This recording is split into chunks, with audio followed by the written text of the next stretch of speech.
They tried to prove I was losing my mind, just so they could take my money.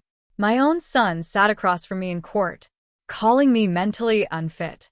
But what he didn't know was that I was worth $50 million, and one clause in my late wife's trust was about to destroy everything he thought he'd inherit. He didn't raise his voice. He didn't argue. He just said one word. No. And somehow, that was enough to destroy his entire family.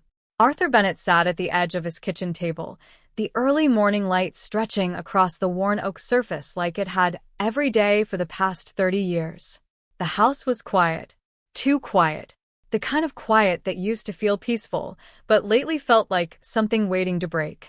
He wrapped his fingers around a ceramic coffee mug, still warm, still steady, unlike everything else in his life. At 70 years old, Arthur had learned something most people never do. When people come to you smiling, asking for money, it's rarely just about money. The knock on the door came right on time. 3 short taps. Familiar. Confident. Arthur didn't move right away. He stared at the door for a second longer than necessary, as if part of him already knew whatever stood on the other side wasn't going to leave things the same. He stood slowly, joints stiff but controlled, and opened it. Dad. Daniel said, stepping in without waiting. Arthur's son looked polished. Too polished. Tailored coat, expensive watch, that same rehearsed smile he'd learned somewhere along the way, somewhere Arthur had never been invited to. Behind him, Claire followed. His wife. Perfect posture, perfect hair, perfect tone. "Good morning, Arthur," she said, like she was greeting a colleague, not family. Arthur nodded once. "You're early. We didn't want to waste time," Daniel replied, already walking into the living room like he owned it. That was new. Arthur closed the door behind them, slower this time. He noticed things now. Small things. Like how Daniel didn't look around the house anymore. Didn't comment on anything. Didn't feel at home. Claire placed a leather folder on the table with a soft, deliberate motion. That was the moment Arthur knew. This wasn't a visit. This was a transaction. "Coffee?" Arthur asked, out of habit. "No, thank you," Claire said quickly. Daniel didn't answer. His eyes were already on the folder. Arthur sat down across from them. Calm. Quiet. Watching. Daniel leaned forward, elbows on his knees, hands clasped together like he was about to close a deal. "Dad, we've been looking at a house." Arthur didn't react. He simply nodded once. "That's good." "It's not just good," Claire added, smiling. "It's perfect. The neighborhood, the schools, the long-term value. It's exactly the kind of investment families like ours should be making." Families like ours. Arthur repeated that phrase in his head, but said nothing. Daniel slid the folder across the table. Arthur didn't open it. "Not yet. We've already been approved," Daniel continued. "Everything's lined up. The bank is ready to move forward." Arthur finally placed his hand on the folder, but still didn't open it. "And?" he asked. There was a pause. Just a second. But it was enough. Enough for Arthur to see it. The shift. Daniel exhaled slightly, then leaned back, trying to make it sound casual. "We just need you to co-sign." There it was. Arthur opened the folder slowly this time. Mortgage documents. Numbers. Terms. $600,000. He read it once. Then again. Then closed it. Silently. Claire leaned in, her tone soft but calculated. "It's really just a formality. With your credit history and assets, it strengthens the application. The bank already said it would guarantee approval." Arthur looked up at her. Not angry. Not surprised. Just studying. "And if I don't?" he asked. Daniel laughed lightly. "Come on, Dad." "Why wouldn't you?" Arthur didn't smile. Instead, he leaned back in his chair, folding his hands together. "I'm asking," he said calmly. The room shifted. Again. Claire's smile tightened just slightly. "Arthur, this is for your son. For his future." Arthur's eyes moved to Daniel. His son didn't hold the gaze for long. That was all Arthur needed. "I said no." Silence. Heavy. Immediate. Suffocating. Daniel blinked. "What?" "No," Arthur repeated, steady as stone. "I'm not signing anything." Claire's expression hardened instantly. The warmth vanished like it had never been real. Arthur, I don't think you understand. No, he interrupted gently. I understand perfectly. Daniel sat up straighter now, confusion turning into something sharper. Dad, this isn't a risk. This is normal. People do this all the time. People also lose everything all the time, Arthur replied. That's not going to happen, Daniel snapped. Arthur tilted his head slightly. How do you know? Another pause. Another crack. Claire stepped in quickly, her voice firmer now. We've done the research. This is a smart financial move. Arthur nodded slowly. Then you won't need me. That hit harder than he expected. Daniel stood up abruptly, pacing once across the room. This is unbelievable, he muttered. After everything. Arthur raised an eyebrow. After everything what? Daniel stopped. For a moment it looked like he might say something honest, something real. But then, He didn't. instead, he shook his head, frustration boiling over. You're being difficult for no reason. Arthur didn't flinch. No, he said quietly. I'm being careful. Claire stood now too, gathering the folder with tight, controlled movements. This is disappointing, Arthur. Arthur looked at her. I'm sure it is. Daniel grabbed his coat, his movement sharper now, less polished. Fine, he said. We'll figure it out ourselves. Arthur nodded once. I hope you do. They walked to the door. No hacks. No budie. Just distance.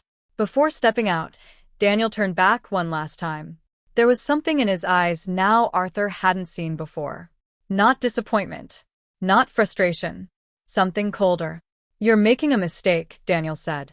Arthur met his gaze without hesitation. No, he replied. I'm preventing one. The door closed. And just like that, the line between father and son was gone. Arthur stood there for a long moment, staring at the empty space they left behind. Then he looked down at his hands. Still steady, still sure. But deep down, he had a feeling. This wasn't over. Not even close. The house didn't feel the same after they left. Not louder. Not quieter. Just different. Arthur stood in the doorway long after the sound of Daniel's car faded down the street. The silence that followed wasn't peaceful anymore. It was sharp, like something had been cut loose. He closed the door slowly, locked it, then checked it again. Not because he was afraid, but because something in his instincts, something built over decades of solving problems before they exploded, was telling him this wasn't over. Not even close. He walked back into the kitchen, the same place where the conversation had unfolded just minutes ago. The chair Daniel had sat in was slightly pushed back. Crooked. Arthur fixed it. Carefully. Then sat down in his own chair, placing both hands flat on the table. Still steady. But now there was tension beneath the surface. He replayed the conversation in his head. Not the words. The pauses. The way Daniel avoided eye contact. The way Claire spoke, too prepared, too polished. That wasn't a spontaneous ask. That was rehearsed. Planned. Which meant they had already decided what he was supposed to do before they ever walked through that door. Arthur exhaled slowly and reached for the folder they left behind. They hadn't taken it. That was interesting. He opened it again, this time more carefully. Not just reading. Analyzing. Loan terms. Variable interest structure. Aggressive timeline. And buried in the fine print, a clause that shifted more liability than necessary onto the cosigner. Arthur's eyes narrowed slightly. Not just a favor, he muttered under his breath. A transfer of risk. He closed the folder again. Now, he understood something important. This wasn't about helping them qualify. They needed someone to absorb the danger. And they had chosen him. Arthur leaned back in his chair, staring at the ceiling. 70 years of experience had taught him one rule above all. When people rush you into a decision, it's usually because time is not on your side. It's on theirs. The phone rang just after noon. Arthur didn't rush to answer. He let it ring twice. 3 times. Then picked it up. Hello. Arthur, it's me. Claire. Of course. Her tone was softer now. Measured. Controlled. Like the earlier version of her had been replaced with something more strategic. I think things got a little tense this morning, she continued. Arthur didn't respond right away. He let the silence stretch. Not out of spite, but because silence makes people reveal more. Claire filled it quickly. We didn't mean to pressure you. Arthur finally spoke. You didn't. A pause. Small. But telling. We're just trying to move forward as a family, she said. Arthur glanced at the folder on the table. You should move forward, he replied. Just not with my signature. Her tone tightened again. Arthur, this isn't about you. He almost smiled at that. It is, he said calmly. You brought it to me. Another pause. Longer this time. Then, Daniel is hurt, she said. Arthur's expression didn't change. He'll recover. That's not fair. Arthur leaned back slightly, his voice still even. What's not fair is asking someone to take on your risk and calling it love. That hit. He could feel it through the silence. Claire didn't speak for a moment. Then her voice changed again, less soft now, more direct. You're overthinking this. No, Arthur said. I'm thinking just enough. Click. She hung up. Arthur slowly placed the phone back down. No anger. No reaction. Just confirmation. That evening, something else happened. Something small, but not small enough to ignore. Arthur was in the garage, sorting through old tools when he noticed it. A drawer. Slightly open. He was certain he had closed it earlier. Arthur stepped closer. Pulled it open fully. Inside. Documents. Personal records. Insurance papers. Copies of identification. He froze. Not because anything was missing, but because of how they were arranged. Shifted. Touched. His fingers hovered over the stack. Then slowly, he lifted one page. It had been moved out of order. Just slightly, but enough. Arthur's jaw tightened. He didn't jump to conclusions. He never did. Instead, he did what he had always done best. He observed, measured, connected the pieces. Daniel had been here. Earlier. While Arthur was making coffee. While his back was turned. Arthur closed the drawer slowly. Too slowly. Because now, this wasn't just a disagreement anymore. This was curiosity. Intrusion. Preparation. He walked back into the house, his movements calm, controlled, but deliberate now. On the kitchen counter, his phone sat exactly where he left it. He picked it up. Checked it. No missed calls. But something else caught his attention. A notification. Bank access attempt. Location. Unknown device. Time. 10:42 a.m. Arthur stared at the screen. That was right after they left. Or maybe, right before. He didn't react immediately. Didn't panic. Instead, he placed the phone down gently and let out a slow breath. They're not asking anymore, he said quietly to himself. They're moving. The room felt colder now. Not physically, but mentally. Strategically. Arthur walked over to the window, looking out at the empty street. For the first time, he didn't see his son as someone who needed help. He saw someone who had already made a decision and was willing to cross lines to get what he wanted. Arthur nodded to himself. Once. A decision forming. Clear. Final. If they want to play this game, he murmured, they picked the wrong opponent. He turned off the kitchen light. And, for the first time, Arthur Bennett stopped thinking like a father and started thinking like a man who needed to protect everything he had left. Because whatever came next wasn't going to be a conversation. It was going to be a battle. Arthur didn't sleep that night. Not because he was afraid, but because his mind refused to shut off. He lay in bed, staring at the ceiling, replaying every detail, not just from that morning, but from the past few weeks. Conversations. Tone shifts. The way Daniel had started calling less, then only calling when he needed something. It all lined up now. Too cleanly. Too intentionally. By 5:30 a.m., Arthur was already up. Coffee brewing. Lights on. House quiet. But inside him, something had changed. He wasn't reacting anymore. He was preparing. The first thing he did was sit down at his desk. Not the kitchen table. Not the living room. The desk. Where he handled things that mattered. He pulled out a small black notebook. One he hadn't used in years. The kind of notebook where he used to sketch electrical systems, map out problems, break things down piece by piece. He opened to a blank page, wrote one word at the top, Daniel, then beneath it, Claire. and under that, What do they want? Arthur tapped the pen lightly against the page, then began writing. $600,000 mortgage. Urgency. Unusual loan terms. Access to personal documents. Stern attempted bank login Stern. He paused. Then added one more line. Desperation. Arthur leaned back, because now it wasn't a question anymore. It was a pattern, and patterns never lie. At 8:15 a.m., Arthur made his first call. Leonard. The voice on the other end was gravelly, half awake, but sharp underneath. Arthur Bennett calling me this early?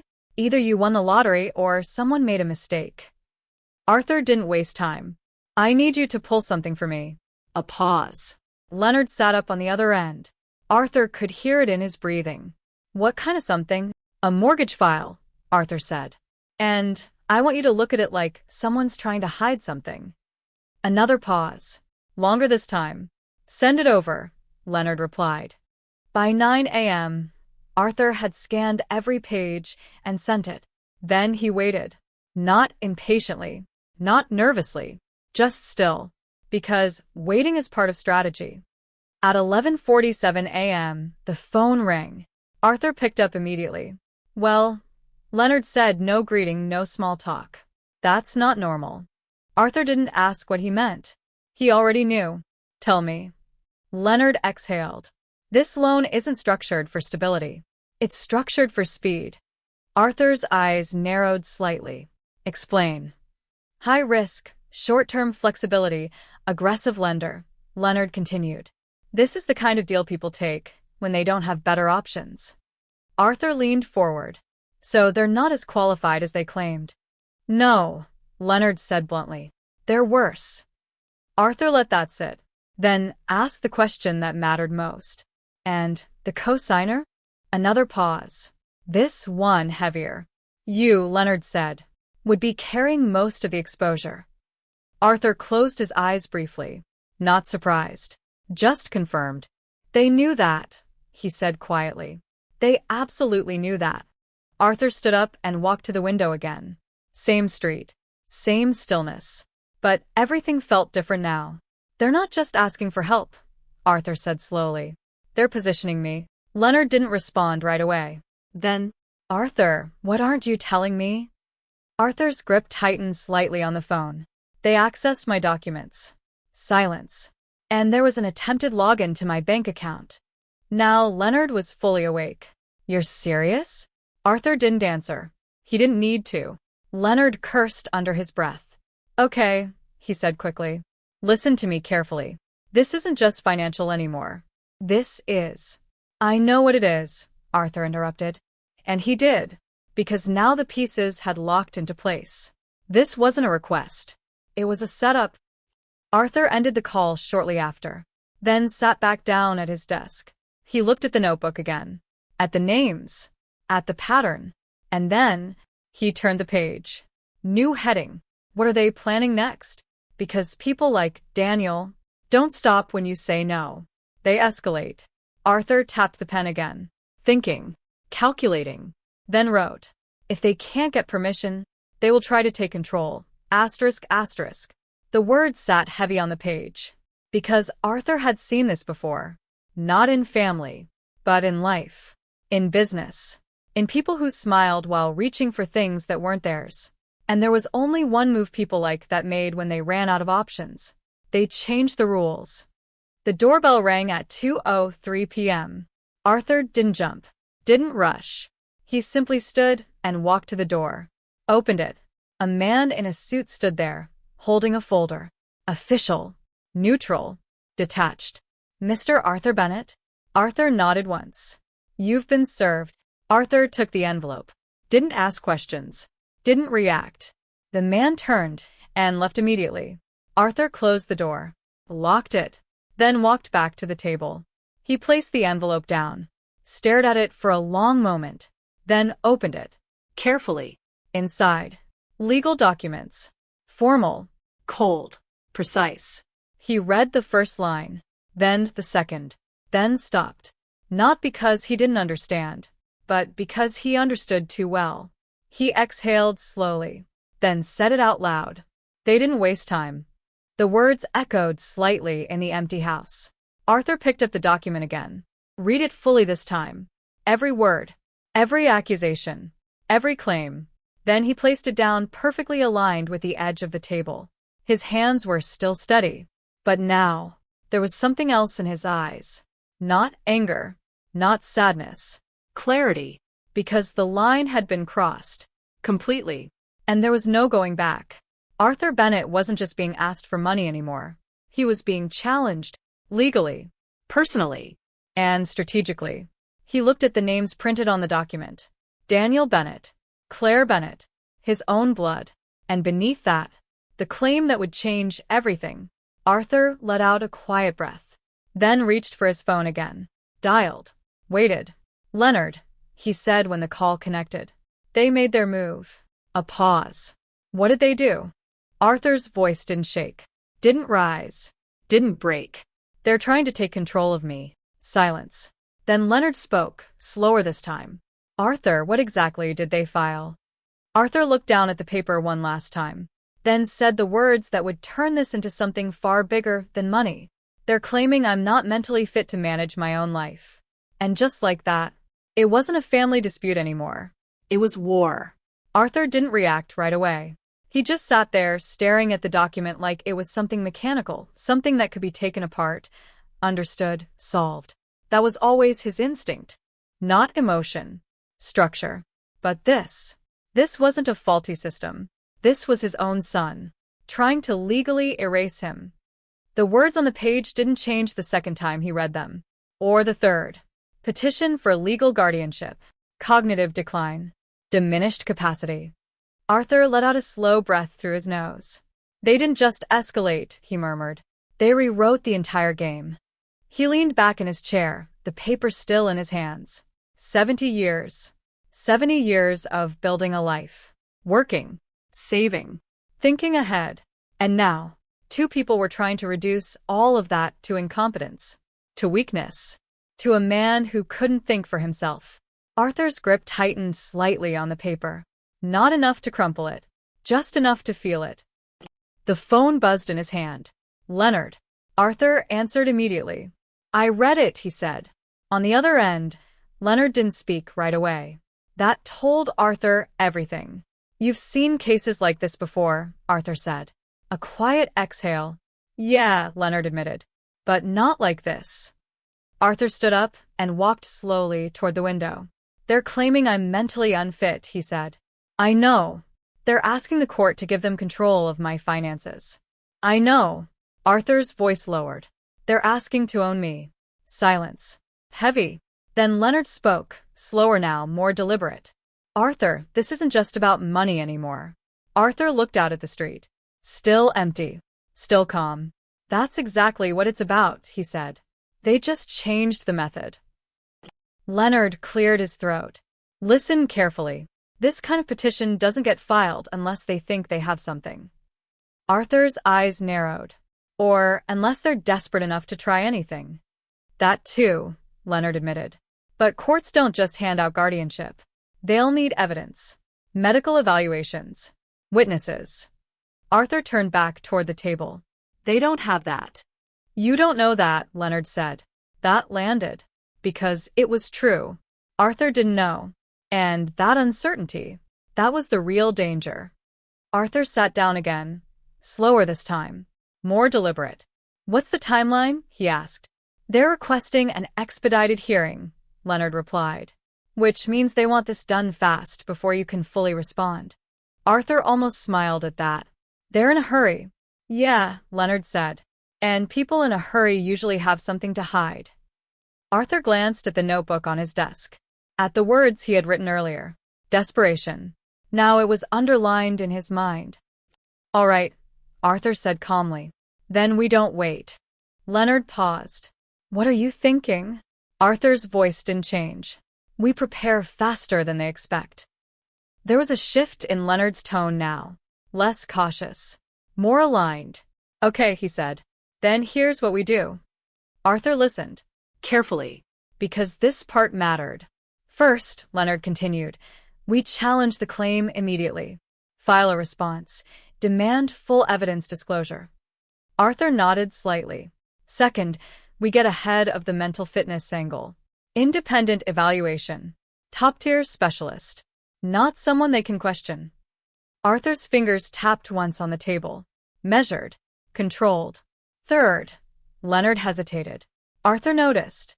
What? He asked. Leonard exhaled slowly. We dig into them. Arthur didn't respond. He just waited. Because people don't file something like this out of nowhere, Leonard continued. There's always pressure behind it. Debt. Exposure. Something pushing them. Arthur's eyes hardened slightly. I've already started that line of thinking. I figured, Leonard said. Arthur stood again, walking slowly toward the kitchen. Every step deliberate. Every movement controlled. They try to access my bank account, he said.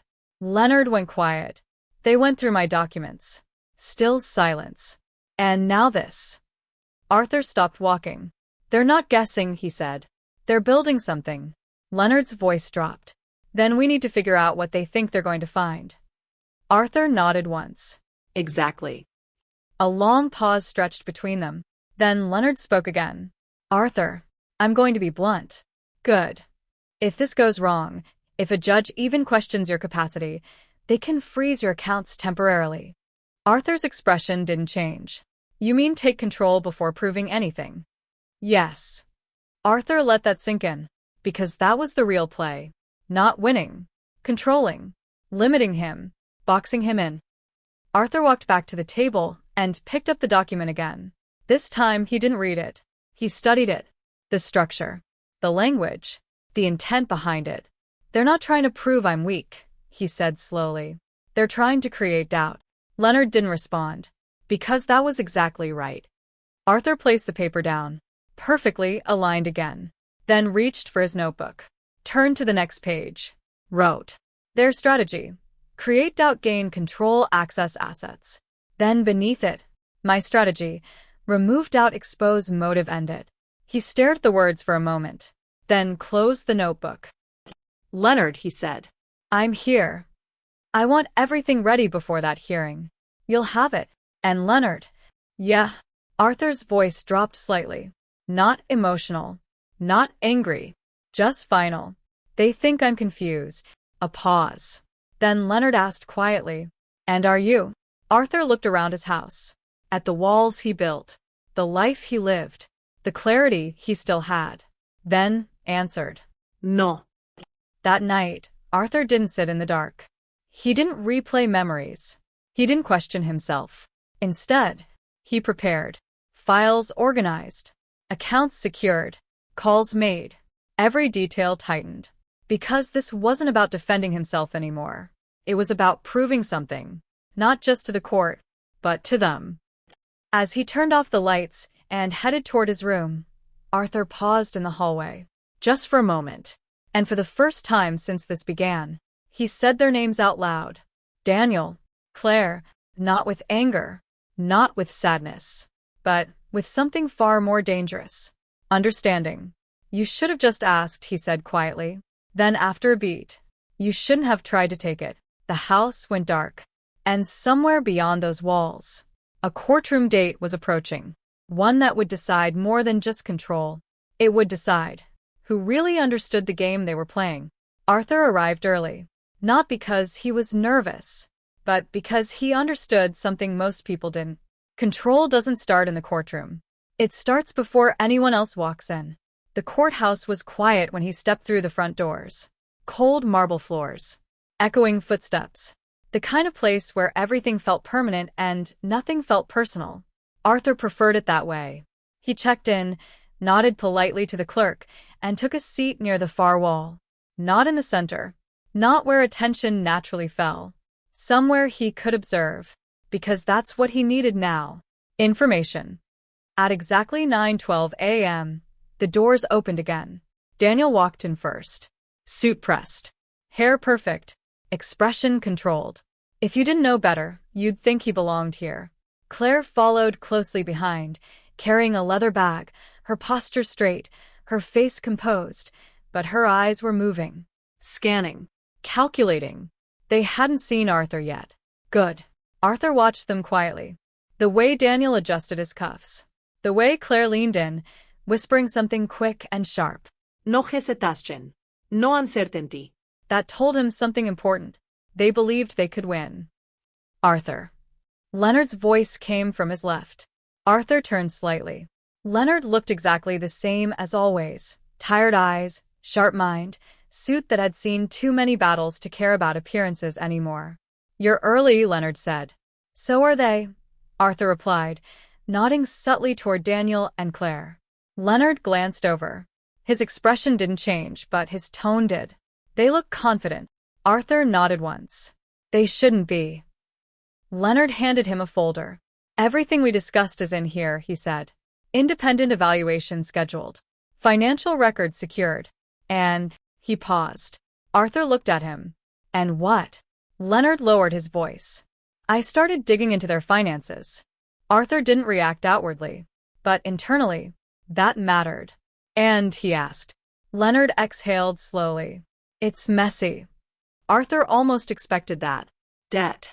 More than they let on, Leonard said. Credit lines stretched. Multiple liabilities. And He hesitated again. Arthur noticed. Say it. There's pressure, Leonard finished.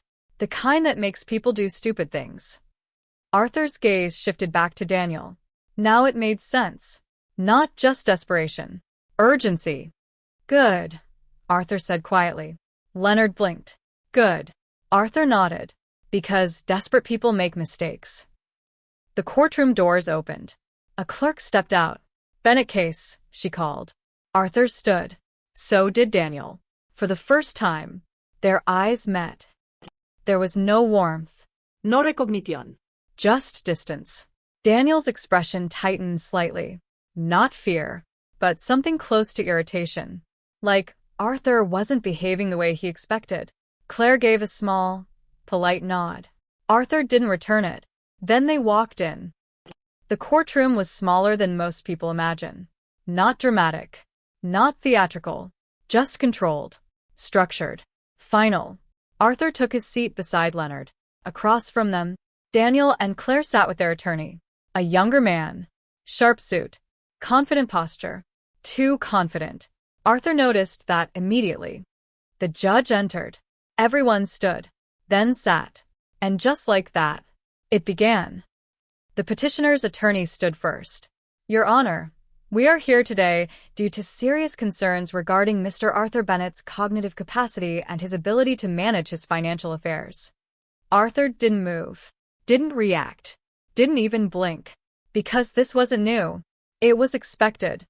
We have reason to believe, the attorney continued, that Mr. Bennett has demonstrated patterns of impaired judgment, confusion, and vulnerability to financial mismanagement. Arthur almost smiled at that. Impaired judgment. Coming from them. The attorney turned slightly, gesturing toward Daniel. Mr. Bennett's son, Daniel Bennett, has witnessed these changes firsthand and is deeply concerned for his father's well-being. Arthur finally looked at Daniel again. Really looked this time. And what he saw wasn't concern. It was performance. Daniel stood. Took a breath. Then began. My father hasn't been himself lately. Arthur remained still. He forgets things, Daniel continued. He becomes withdrawn. Paranoid about people trying to take advantage of him. Arthur's fingers tightened slightly on the table. Not in anger. In recognition. They were building a narrative. Piece by piece. Claire stood next. Her voice softer. More emotional. He's isolating himself, she said. Refusing help. Making decisions that don't make sense. Arthur tilted his head slightly. That was clever. Not aggressive. Concerned. Sympathetic. Believable. The judge nodded slowly. Taking notes. Listening. Watching. Then, her eyes shifted to Arthur. Mr. Bennett, she said, you'll have a chance to respond. But first, I'd like to understand. Are you aware of the concerns being raised? Arthur stood. Slowly. Deliberately. Every movement controlled. Yes, Your Honor, he said.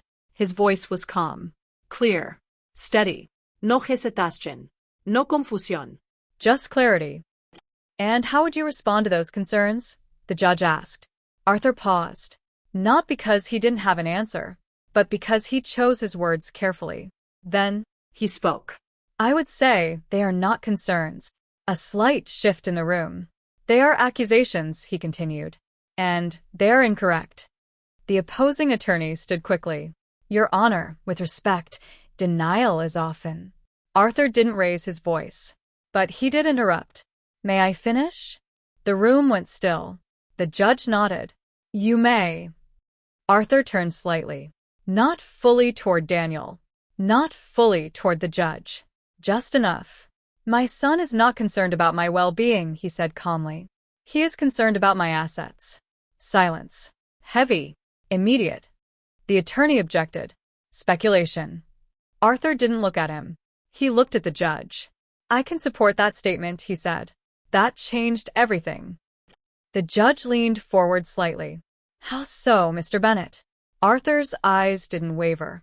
Because before this petition, he said, they asked me to take on a financial liability of $600,000. A ripple moved through the room.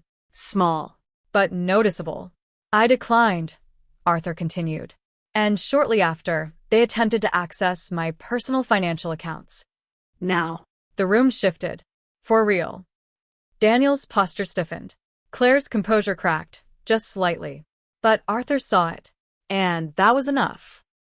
The judge's pen stopped moving. Her eyes sharpened. Mr. Bennett, she said carefully, are you alleging misconduct? Arthur met her gaze. Not aggressive. Not emotional. Just certain. I am stating a pattern, he said. And I believe this petition is part of it. Silence filled the room again. But this time, it wasn't empty.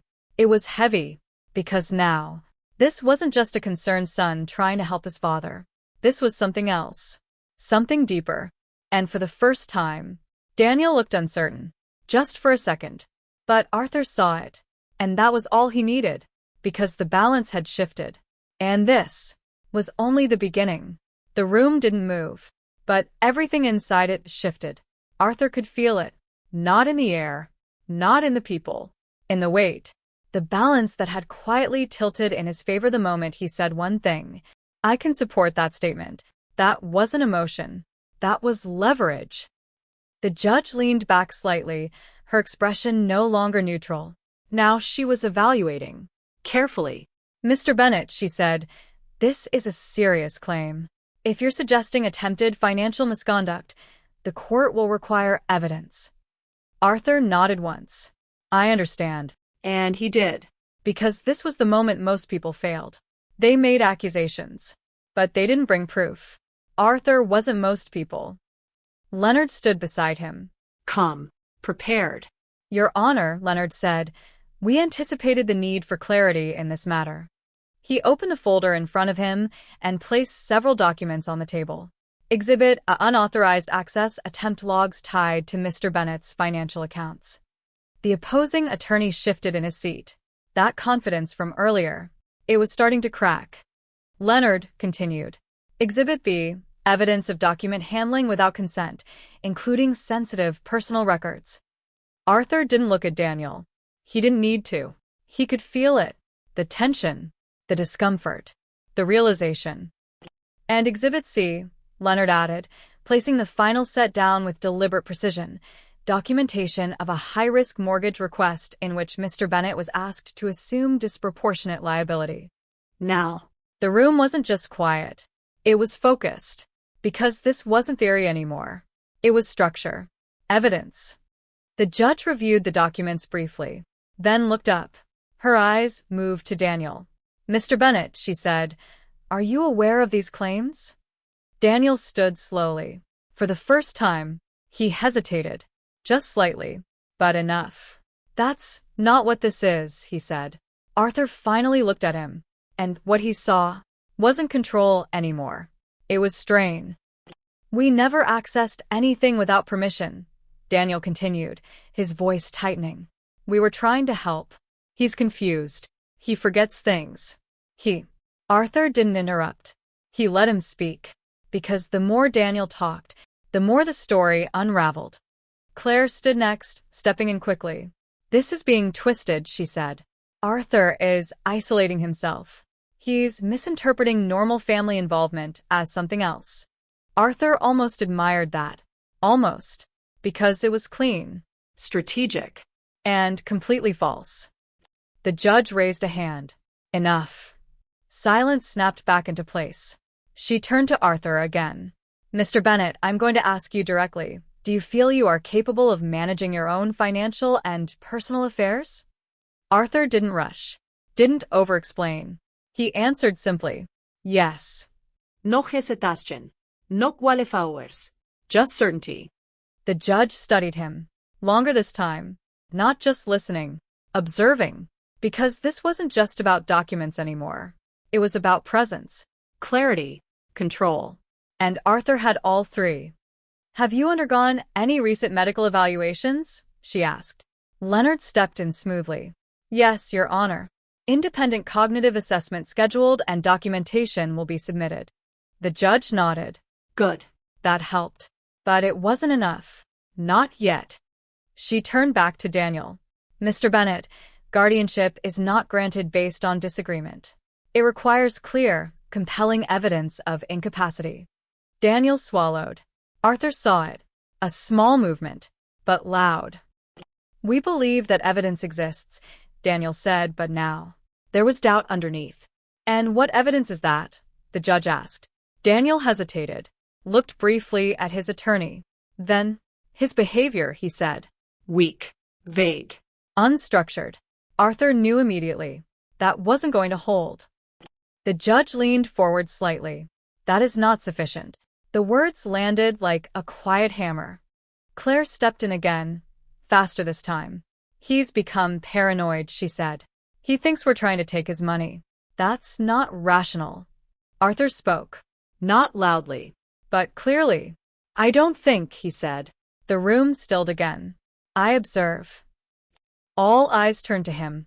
Arthur didn't raise his voice. Didn't change his tone. But every word was deliberate.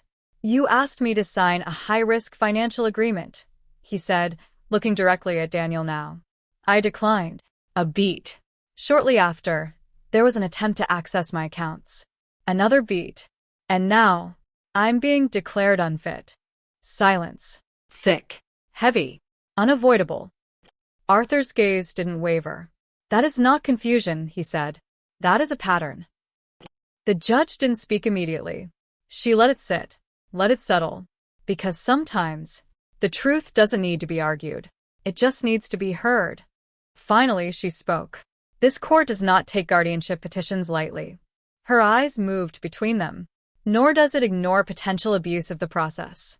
That word, abuse, hit differently. The opposing attorneys stood again, trying to recover ground. Your Honor, we are simply acting in the best interest of Mr. Bennet. The judge cut him off. Then you will provide clear, medical, and financial justification for that claim. Her tone was firm now. Controlled.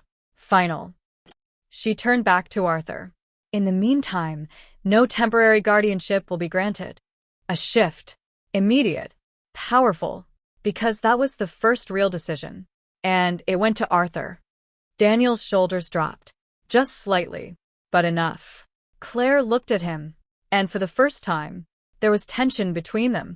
This matter will proceed to a full hearing, the judge continued. At that time, all evidence will be reviewed in detail. She paused. Then added, and I strongly advise all parties to consider the seriousness of the claims being made here. That wasn't just instruction. It was a warning. The gavel struck. And just like that, it was over. For now. Arthur didn't rush to stand. Didn't react. He simply gathered his papers. Calm. Controlled. Across the room, Daniel avoided his eyes. Claire didn't. She looked directly at Arthur. And this time, there was no politeness left. No softness. Just something cold. Calculated. Arthur met her gaze. Unshaken. Because now he understood something clearly. This wasn't about winning a case.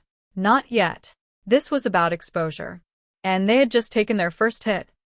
As Arthur walked out of the courtroom beside Leonard, The noise of the hallway returned. Muted conversations. Footsteps. Movement. But inside him, everything was quiet, because the path forward was clear now. "They're not done," Leonard said under his breath. Arthur nodded. "I know." He paused briefly at the exit doors, then added, "But now," his voice dropped slightly, "they're off balance." Arthur stepped outside into the daylight. Cool air. Open space. Freedom. For now. But deep down, he knew this wasn't over, because people who go this far Don't walk away. they double down. And next time, they wouldn't just try to control him. They would try to destroy him. But Arthur Bennett was no longer reacting. He was ready, and the next move would be his. Arthur didn't go home right away. Most people would. After something like that, after sitting across from your own son while he tried to convince a judge you were losing your mind, most people would need space. Time. Distance. Arthur did the opposite.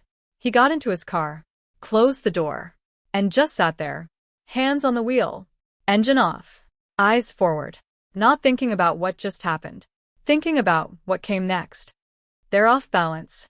He had said that out loud earlier, but now he needed to prove it, because people like Daniel didn't stop when they stumbled. They adjusted, they recalculated, and if Arthur was right, they were already planning their next move. He reached into his jacket and pulled out his phone, scrolled once. Tapped. "Leonard." "I figured you'd call," Leonard said immediately. Arthur didn't waste time. They didn't expect resistance. "No," Leonard agreed. They expected compliance or confusion. Arthur nodded slightly. They got neither. A pause.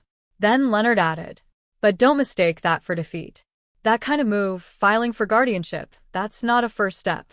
That's escalation." Arthur's grip tightened slightly on the steering wheel. "I know. And people who escalate like that," Leonard continued, "usually have something bigger behind it." Arthur's eyes narrowed. "That's what I want to find." There was a shift in Leonard's tone. More serious now. "Arthur." I dug a little deeper after court. Arthur didn't speak. He just listened. Because this mattered. "They're under more pressure than we thought," Leonard said. "How much?" "Enough to panic." Arthur exhaled slowly. "Explain." Leonard took a breath. "Multiple debts. Not just mortgages or credit cards. I'm talking about layered liabilities." Arthur's mind immediately started mapping it out. "Short term?" "Yes." "High interest?" "Yes." Arthur nodded. That was the worst kind. The kind that didn't wait, didn't forgive, didn't negotiate. "There's more," Leonard added. Arthur waited. "They're not just behind, they're exposed." Arthur's voice dropped slightly. "Meaning?" Leonard didn't hesitate this time. "Meaning if something doesn't change soon, they lose everything." Silence filled the car. Not empty. Heavy. Because now, it all made sense. The urgency. The pressure. The sudden shift from asking to forcing. Arthur closed his eyes for a brief moment, then opened them again. "They're not trying to build a future," he said quietly. "They're trying to survive a collapse." "Exactly," Leonard said. "And when people are that close to losing everything, they stop thinking long-term." Arthur nodded. "They look for the fastest way out. And you," Leonard said, "are the fastest way out." Arthur leaned back slightly in his seat. Now the picture was complete. Not just desperation. Imminent failure. Which meant the $600,000 mortgage wasn't the goal. It was the solution. For them. At his expense. "They weren't buying a house," Arthur said. "They were buying time." Leonard didn't respond. Because that was exactly right. Arthur looked out through the windshield again. The courthouse behind him. The case in motion. The pieces moving. Then, he made a decision. "Leonard. I'm here. I want everything." A pause. "Everything?" Leonard asked. Arthur's voice didn't change. "Assets. Liabilities. Bank records. Loans. Any partnerships. Any risks they're tied to." Leonard exhaled slowly. "That's not light digging, Arthur." "I'm not looking for light," Arthur said. "I'm looking for truth." Another pause. Then, "All right," Leonard said. I'll bring in someone who specializes in this. Good. But Arthur waited. This might get ugly. Arthur's eyes didn't move. It already is. The call ended. Arthur sat there for a few seconds longer. Then, finally, he started the engine. That evening, the house didn't feel quiet anymore. It felt focused. Like everything inside it had a purpose. Arthur walked straight to his desk, Opened the notebook again, turned to a new page, and wrote, "Why now?" Then beneath it, debt, pressure, risk, desperation, action. He stared at the chain, then added one more word at the end. Me. Arthur leaned back, because now, it wasn't personal. Not entirely. It was structural, predictable, almost inevitable. But something still didn't sit right, because if they were this desperate, why stop at guardianship? Why risk exposure? Unless, Arthur's eyes sharpened, unless they believed something else. He flipped to another page. Wrote. What do they think I have? He stared at that question longer than the others. Because that was the key. Not what he actually had. What they believed he had. Arthur stood slowly, walked to the bookshelf in the corner, reached behind a row of old engineering manuals, and pulled out a small, locked metal box. He set it on the desk, opened it. Inside, documents. Old. Carefully preserved. Untouched. Arthur looked down at them. His expression didn't change. But something deeper, something long buried, shifted. They don't know, he said quietly. And that was the most important part. Because if Daniel knew the truth, he wouldn't be asking for $600,000. He would be doing something much bigger, much more dangerous. Arthur closed the box slowly, locked it, placed it back exactly where it belonged, hidden, protected. Then he returned to the desk, picked up the pen again, and wrote one final line. They're playing the wrong game.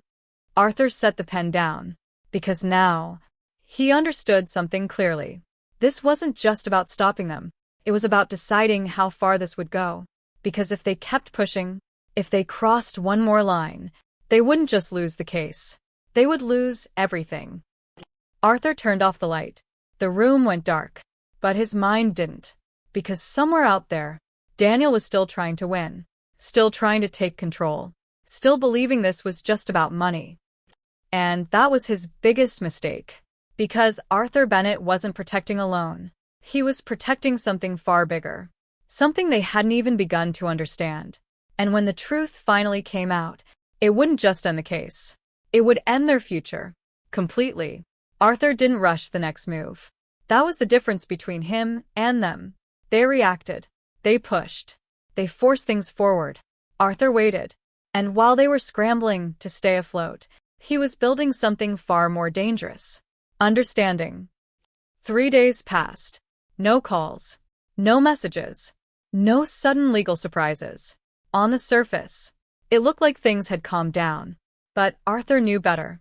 Silence, in situations like this, wasn't peace. It was preparation. On the 4th morning, Leonard called. Early. Earlier than usual. Arthur picked up on the first ring. "You found something." It wasn't a question. Leonard didn't waste time.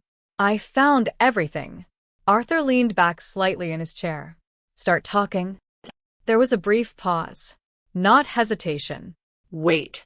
Because whatever Leonard had uncovered, it mattered. "A man named Victor Hale," Leonard said. Arthur's eyes narrowed. "Who is he?" "Private lender. Not a bank. Not regulated in the traditional sense." Arthur didn't like the sound of that. "Continue." Leonard exhaled slowly. "Your son and Claire, they didn't just take out loans." Arthur's grip tightened slightly on the armrest. "They borrowed from him." Arthur's voice dropped. "How much?" Another pause. Then, "More than they can repay." The words hung in the air. Cold. Precise. Final. Arthur didn't react immediately.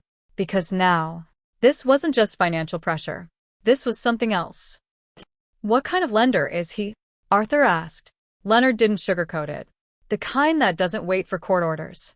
Arthur nodded once. That told him everything. "They're late," Leonard continued. "Not just once. Repeatedly.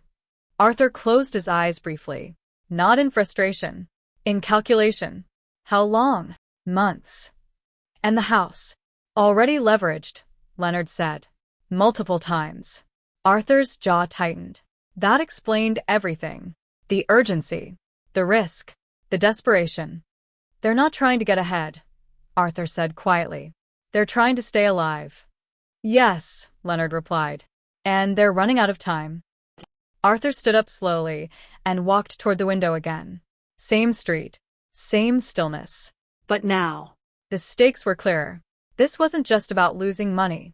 this was about consequences. Real ones. What happens if they don't pay? Arthur asked. Leonard didn't answer right away. Then, people like Victor Hale don't send reminders. Arthur didn't need more than that. Silence settled between them. But this time, it wasn't heavy. It was sharp. Because now the situation had crossed a line. Arthur spoke again. They thought I was the solution. Leonard didn't argue. You were. Arthur nodded slightly. But I said no. And now, Leonard said, they're out of options. Arthur turned away from the window, walked back to his desk, Sat down. picked up the notebook, and wrote one word. Hale. Then beneath it, pressure source. They're not just desperate, Arthur said slowly. They're being pushed. Yes. And desperate people under pressure. Arthur didn't finish the sentence. He didn't need to. Leonard did it for him. They make worse decisions. Arthur tapped the pen once against the page. Thinking. Mapping. Then, he asked the question that mattered most. Do they think I can cover all of it? Leonard hesitated. Probably. Arthur almost smiled. Not amused. Just aware. Then they don't know, he said quietly. Leonard caught that. Don't know what? Arthur didn't answer immediately. Instead, he looked at the closed bookshelf across the room. At the place where the metal box sat. Hidden. Protected. Untouched. They think this is about a loan, Arthur said. Leonard waited. But Arthur didn't continue. Because not everything needed to be said. Not yet. Leonard, Arthur said instead, shifting direction. I need more on Hale. You'll get it. I want to know how far this goes. A pause. Then, you're thinking bigger than the case now, Leonard said. Arthur's voice didn't change. I'm thinking beyond it. Another silence. Then Leonard spoke carefully. Arthur, if this escalates outside the courtroom. It already has. Arthur cut in. Because that was the truth. This wasn't just legal anymore. It was pressure. Risk. And people making decisions under both. Arthur closed the notebook. Set the pen down. Then leaned back. They're going to come back, he said. Leonard didn't question it. I agree. And next time, Arthur continued, they won't ask. That part mattered. Because asking had failed. So, what came next? Would be something else. They'll try to force a situation, Leonard said. Arthur nodded. Or create one. A knock at the door interrupted the silence. Both men went still. Arthur didn't move right away. Didn't rush. Didn't react. Because timing matters. The knock came again. Slower this time. Heavier. Arthur stood. Walked toward the door. Each step measured. Each movement controlled. He reached for the handle. Paused for just a second. Then opened it. A man stood on the other side. Mid-40s. Dark coat. No smile. No introduction.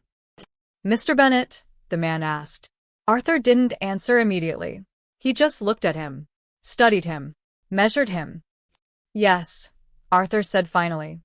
The man nodded once. Reached into his coat. And pulled out an envelope. Not official. Not legal. Just plain. You've been difficult to reach, the man said. Arthur didn't take the envelope yet. Have I? The man's expression didn't change. Some people are waiting. Arthur's eyes sharpened slightly. Then they should keep waiting.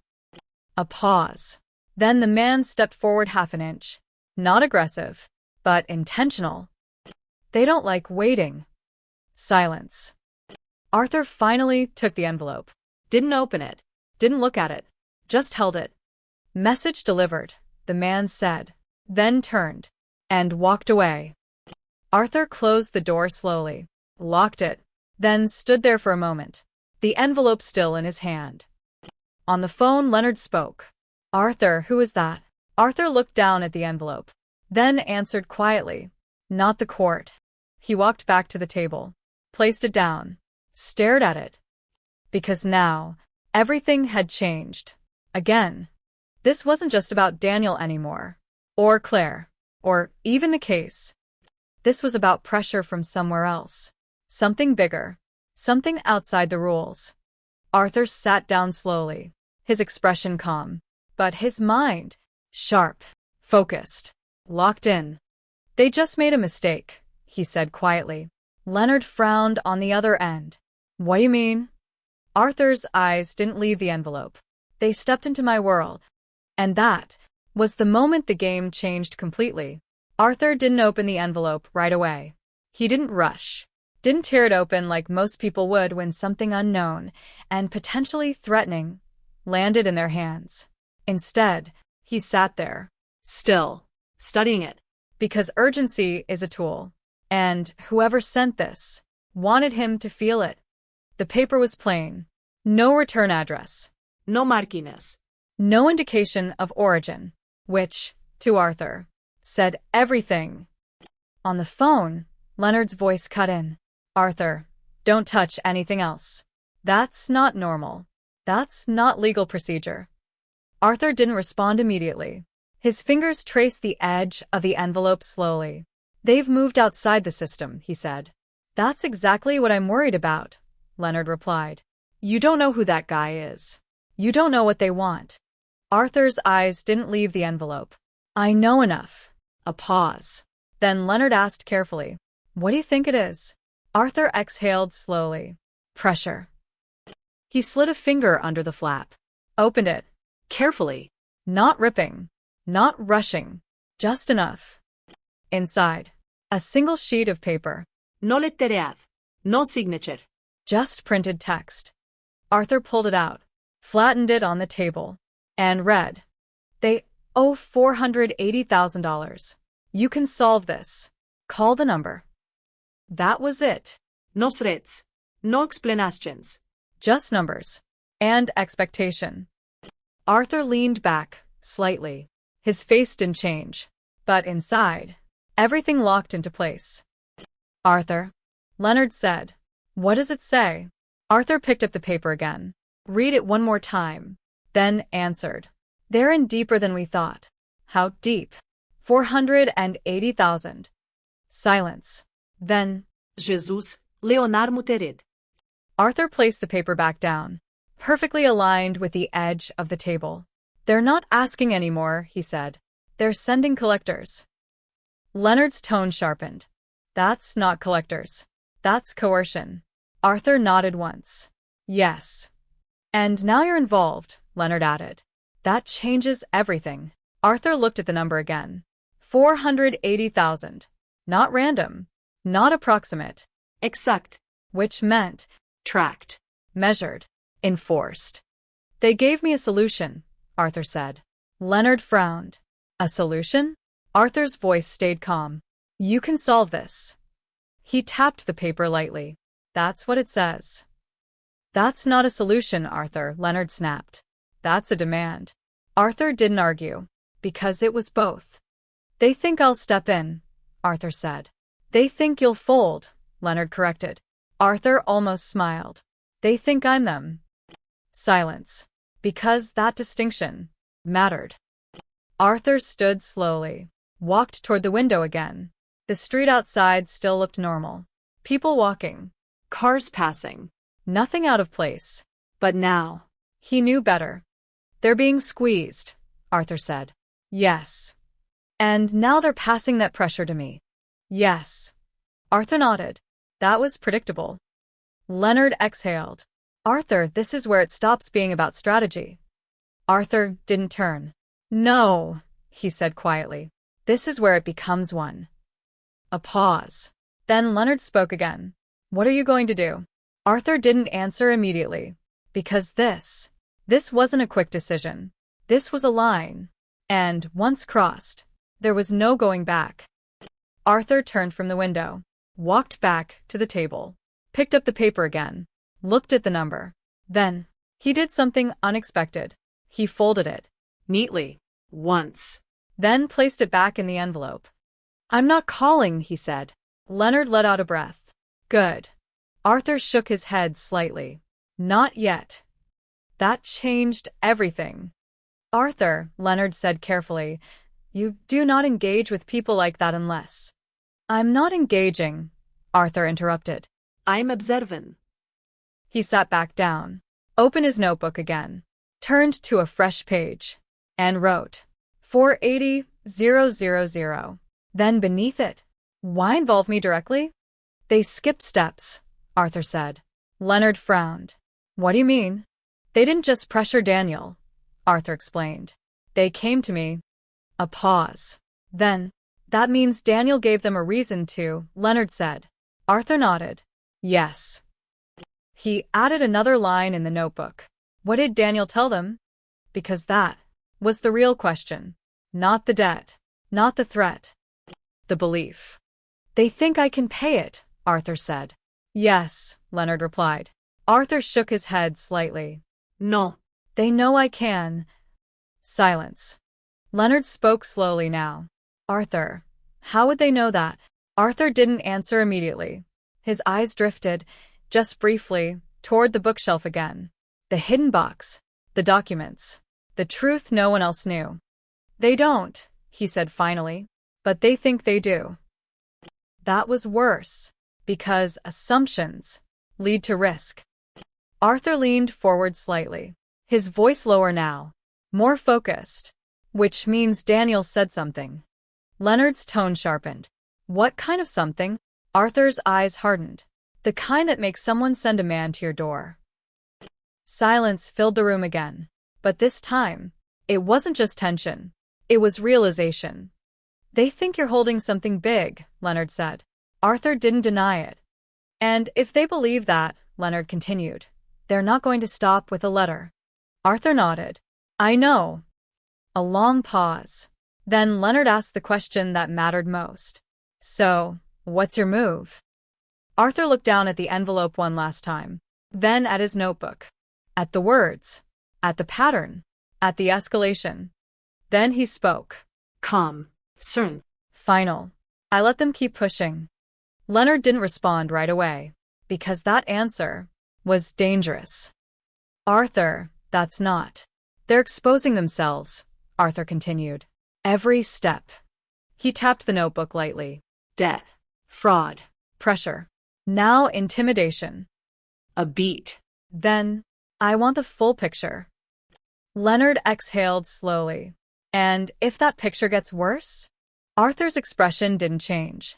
"Then so do the consequences." Silence. Arthur closed the notebook, stood up, walked to the door, checked the lock. Once. Then again. Not out of fear, out of precision. Because now, he understood something clearly. This wasn't just about Daniel anymore, or Claire, or even the court case. This was about something bigger. A system, a network, a chain of bad decisions leading to worse ones. And Arthur Bennett was now in the center of it. He turned off the lights. The room fell into darkness. But his voice cut through it. Quiet, controlled, unshaken. "They think I'm the answer." A pause. Then, "They have no idea what question they just asked." And somewhere out there, the pressure was building, the mistakes were multiplying, and the truth was getting closer to the surface, whether they were ready for it or not. Arthur didn't sleep again. But this time, it wasn't because he was thinking. It was because he had already decided. By sunrise, the house was quiet, still, ordered, everything exactly where it should be. Arthur stood in the kitchen, pouring coffee with the same steady hand he'd had for decades. Nos checking. No hesitation. Because fear wasn't the problem. Clarity was. And now, he had it. The envelope sat on the table, untouched since last night, but not ignored. Arthur walked over, picked it up, and slid the paper back out. $480,000. You can solve this. Asterisk, asterisk. He stared at it for a moment. Then, he reached for his phone. Leonard answered on the second ring. Tell me you didn't call that number. Arthur didn't answer the question. I need a name, he said instead. A pause. Then Leonard sighed. I'm working on it. I don't need working, Arthur replied calmly. I need confirmation. Leonard hesitated, which meant he already had something. Victor Hale isn't just a lender, Leonard said slowly. Arthur waited. He's connected. Arthur's eyes narrowed. To what? Another pause. Then, people who don't operate through contracts. Arthur nodded once. That matched everything. That's fine, he said. Leonard blinked on the other end. Fin? Arthur's voice didn't change. They've already made contact. That line's been crossed. Silence. Then Leonard spoke again, sharper now. Arthur, listen to me carefully. You don't escalate with people like this. You don't engage, you don't respond, and you definitely don't. I'm not escalating, Arthur interrupted. I'm controlling. That word landed, because it meant something very specific. Arthur wasn't reacting anymore. He was setting direction. I'm meeting him, Arthur said. Dead calm. Absolutely not, Leonard shot back immediately. No. That's not happening. Arthur didn't argue. I didn't ask. Another silence. Longer. Heavier. Because Leonard knew that tone, that decision. There was no changing it. Then I'm coming with you, Leonard said. No. Arthur. No, Arthur ripiti. This isn't legal. This isn't court. This is something else. A pause. Then Leonard asked quietly, Do you even know what you're walking into? Arthur looked down at the paper again. Then answered. Yes. And he did. Because this wasn't about intimidation anymore. This was about information. And the fastest way to get the truth was to go directly to the source. 2 hours later, Arthur stood in front of a building that didn't have a name. No sign. No branding. Just glass, steel, and silence. He checked the address one more time. Correct.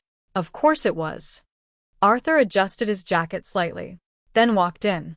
Inside, it was quiet. Too quiet. A receptionist sat behind a desk, typing without looking up. Arthur approached. Victor Hale, he said. No introduction. No hesitation. The receptionist stopped typing, looked up, studied him, then picked up the phone. Send him up. No questions. No verification. That told Arthur everything. The elevator ride was short, but long enough, because in that silence, Arthur wasn't nervous. He was calculating. Every step, every possibility, every outcome. The doors opened. A hallway. Minimal. Clean. Controlled. At the end, a single office. Door already open. Arthur walked in. Victor Hale didn't stand. Didn't smile. Didn't greet him. He just sat there, watching.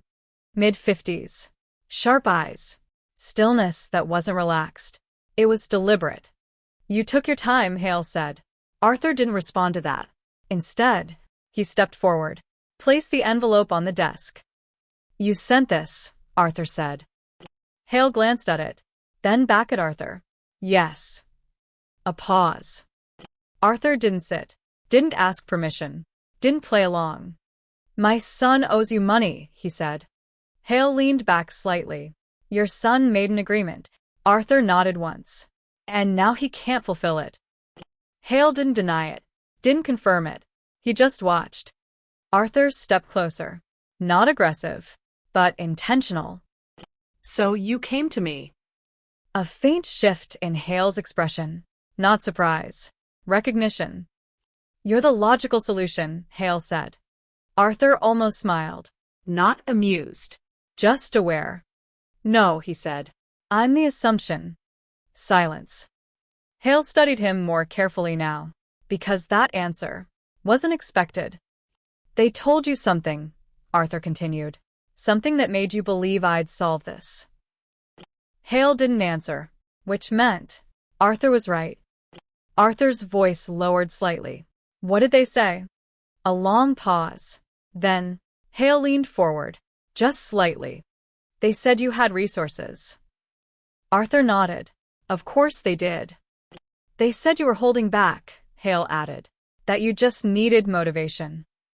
That word hung in the air. Heavy. Ugly. Clear. Arthur looked down at the envelope, then back at Hale. And this is motivation? Hale didn't smile, didn't blink. This is opportunity, he said. Arthur shook his head slightly. No, he corrected. This is pressure. Silence again. Then Arthur did something unexpected. He pulled out a chair and sat down. Not submissive. Not passive. Equal. You made a mistake, Arthur said calmly. Hale's eyes narrowed slightly. I don't think so. Arthur leaned forward. Just enough. You stepped into a situation you don't understand. A pause. And what situation is that? Hale asked. Arthur held his gaze. Unshaken. Unmoved. My family. Silence. Longer this time, because now, this wasn't just about money. This was about control. Arthur sat back slightly. Calm again. Measured. You think this ends with a payment, he said. It doesn't. Hale didn't respond, but he listened. Because if you keep pushing this, Arthur continued, you won't just be dealing with them anymore. A beat. You'll be dealing with me. The room went completely still. Because that wasn't a threat. It was a fact. And, for the first time, Victor Hale didn't look completely certain. Not afraid. Not yet. But aware. That this situation wasn't as simple as it seemed. And Arthur Bennett was not the man they thought he was. Not even close. Victor Hale didn't respond immediately. That was the first crack. Not fear. Not hesitation. But calculation. Arthur could see it in his eyes, the shift from control to reassessment. Because up until this moment, Hale thought he understood the situation. A desperation. A collapsing debt. An older man who could be pressured into solving it. Simple. Clean. Predictable. But Arthur had just removed all of that. You're confident, Hale said finally. Arthur didn't move. Not confident, he replied. Certain. Silence settled between them again. But this time, it wasn't neutral. It was tension. Hale leaned back slightly in his chair, studying Arthur more carefully now. You're not reacting the way most people would, he said. Arthur nodded once. Most people wait too long to understand what's happening. A faint shift in Hale's expression. Respect? Maybe. Or maybe just curiosity. Let's simplify this, Hale said. Your son owes money. I expect to be paid. Arthur didn't disagree. That's between you and him. Hale's eyes sharpened slightly. They involved you. Arthur shook his head. No, he said calmly. You involved me. That landed. Because it was true. Arthur leaned forward slightly, his voice steady. You sent someone to my house. A beat. You made an assumption. Another beat. And now you're adjusting. Hale didn't deny it. Didn't argue. Because denial wasn't useful here. You're saying you won't help him, Hale said. Arthur didn't hesitate. I'm saying I won't be used. Silence. Hale tapped a finger once on the desk. Slow. Measured. You understand what happens when debts aren't resolved. Arthur held his gaze. Yes. A pause. And you're comfortable with that outcome? Hale asked. Arthur didn't answer right away. Because this was the real question. Not about money. Not about pressure. But about choice. Arthur leaned back slightly. His voice didn't rise. Didn't harden. But it changed. Just enough. You're asking me if I'm willing to let my son face consequences. Hale didn't respond. He didn't need to. Arthur nodded once. Then I'll answer you clearly. A beat. Yes. The room went completely still. Because that answer was not what Hale expected. Not from a father. Arthur didn't flinch. Didn't soften it. Didn't explain it. Because it didn't need explanation. Interesting, Hale said quietly. But there was something different in his tone now. Less control. More attention. Arthur stood up slowly. Not abruptly. Not aggressively. Just decisively. "This doesn't go through me," he said. "You want resolution, talk to him." Hale watched him carefully. "And if he can't resolve it?" Arthur met his eyes one last time. Then he learned something. A pause. "And if that lesson costs him everything?" Hale presset. Arthur's expression didn't change. Then it was overdue. Silence. Heavy. Unavoidable. Arthur reached for the envelope on the desk. Took it. Folded it once. Slipped it into his jacket. "Don't send anyone to my house again," he said. That wasn't a threat. It wasn't loud. It wasn't emotional. It was controlled. Final. Hale didn't respond right away. But he didn't dismiss it either. "Your son believes you'll step in," Hale said. Arthur nodded. "That's his mistake." "And if he comes to you again?" Hale asked. Arthur turned toward the door. Hand on the handle. He already did. A beat. "And next time?" Arthur paused. Just for a second. Then answered. "He won't ask the same way." Arthur opened the door. Stepped out. And didn't look back. The hallway felt different now. Not lighter. Not safer. But clearer. Because the uncertainty was gone. Arthur walked toward the elevator. Each step steady. Measured. Unshaken. Behind him, Victor Hale remained in that office. Still sitting. Still thinking. Because now, the situation had changed. Arthur wasn't a resource. He wasn't leverage. He wasn't even part of the transaction anymore. He was something else. A variable. And variables complicate outcomes. The elevator doors closed. Arthur stood alone inside, reflected in the metal surface. For a moment, just a moment, his expression shifted. Not doubt. Not regret. Something deeper. Because no matter how clear his thinking was, no matter how justified his decision, Daniel was still his son. And what came next would not be easy. The doors opened. Arthur stepped out, back into the world. Outside, the air felt colder, sharper, more real. He pulled out his phone, scrolled once, stopped. Daniel's name. Arthur stared at it. Not long, just enough.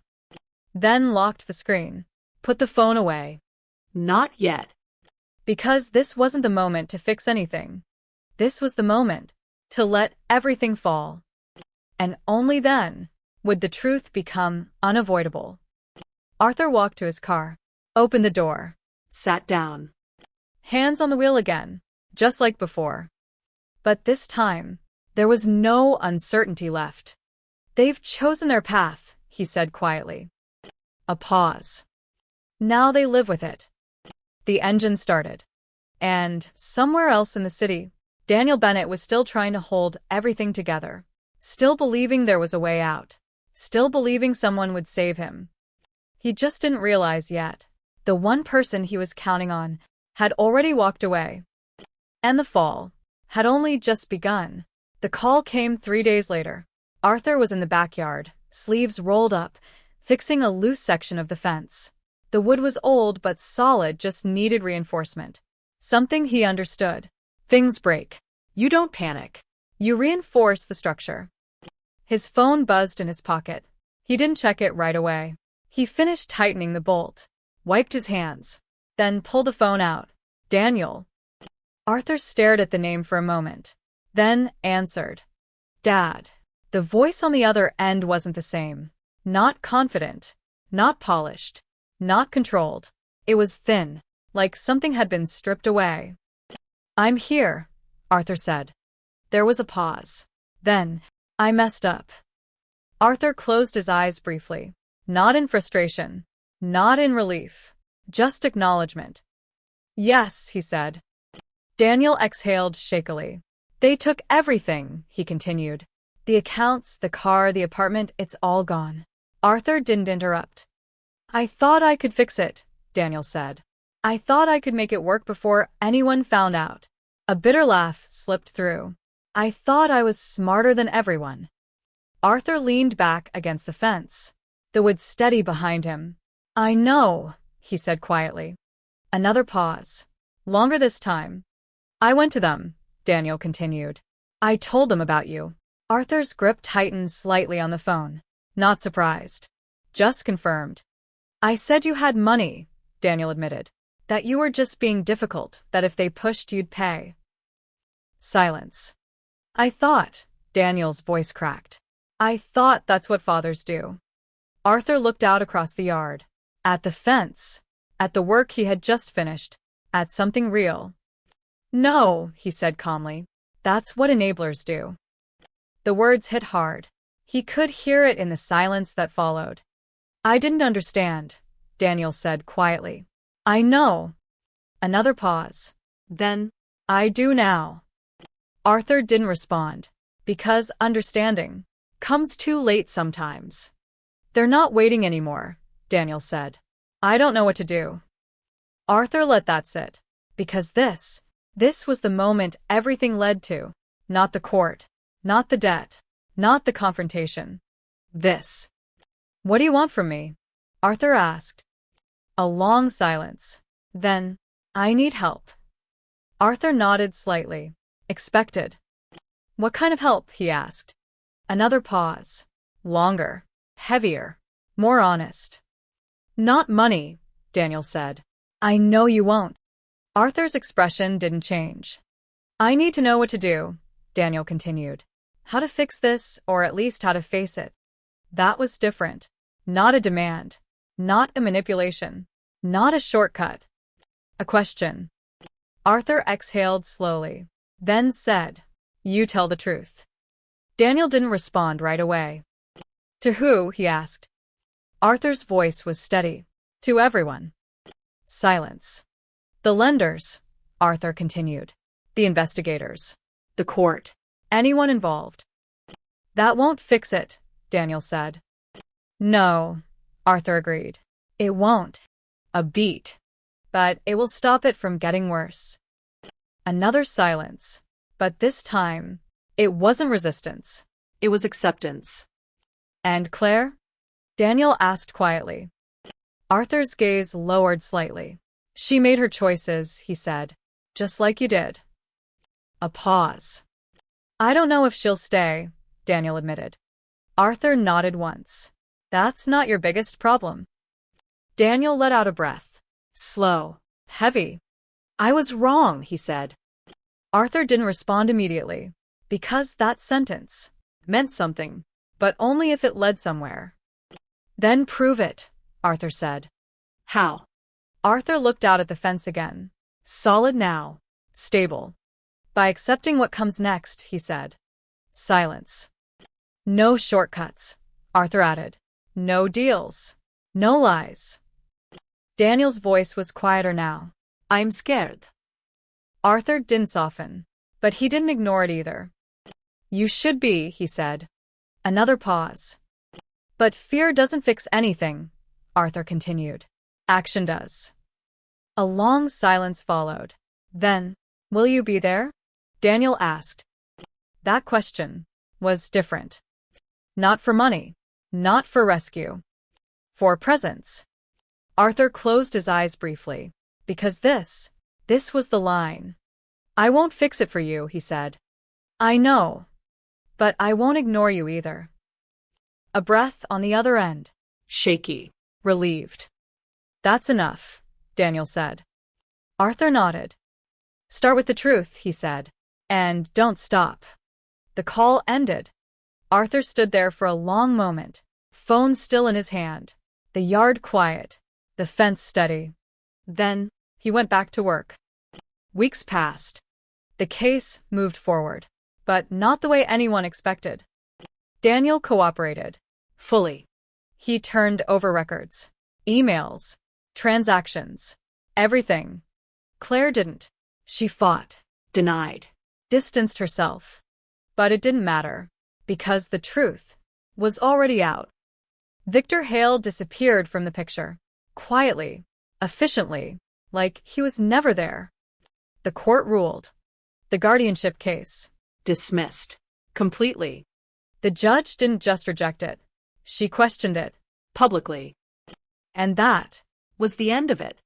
Arthur sold the house 2 months later. Not because he had to, Because he chose to. he moved somewhere quieter, smaller, simpler. And the money, the real money, it never went to Daniel. Instead, it went somewhere else. Scholarships, trade schools, programs for kids who didn't have shortcuts, who needed real chances. Arthur didn't announce it, Didn't publicize it. didn't explain it. He just did it. Because money was never the point. And Daniel, he started over. From nothing. No shortcuts. No safety net. Just work. And consequences.